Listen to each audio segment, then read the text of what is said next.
fill your oil, your horn. He says, I'm going to send you to Jesse. Listen to God through me. So, this means, verse 2, and Samuel said, how can I go? If Saul hears it, he will kill me. What he was saying was that there will be many old pastors and leaders that persecuted you when you were anointed and wouldn't give you the microphone because they were intimidated and jealous. God says in this season they're going to seek to destroy you because what God's going to reveal is that you was the powerful one after all. He says what I'm going to reveal is that they judged the way you looked.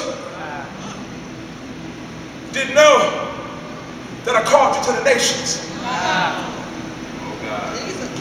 He said they're going to turn into Saul. That's why they dogged you out at your last church. That's why they dogged you out.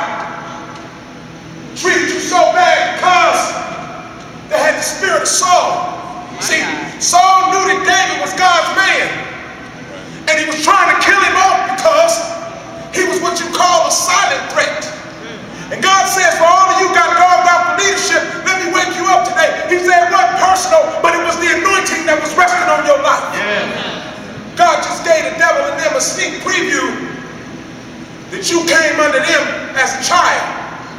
When you raise up in the ranks of God, they'll have to then come up under you. Listen to God through me. So, he says, don't be afraid to stand in the power of God when God decides to bring you forth. Don't be afraid to call that devil a lie to its face. Don't be afraid to tell that whispering voice that tell you God ain't gonna do nothing for you, ain't gonna move in your life. Don't be afraid to curse that spirit and cast it down in Jesus' name.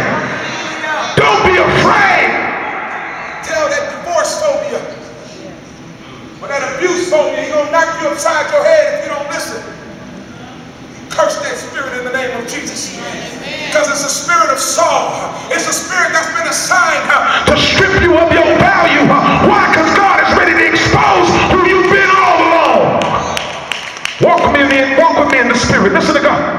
So, he tells him, take a heifer with you and sacrifice and say, I have come to sacrifice to the Lord.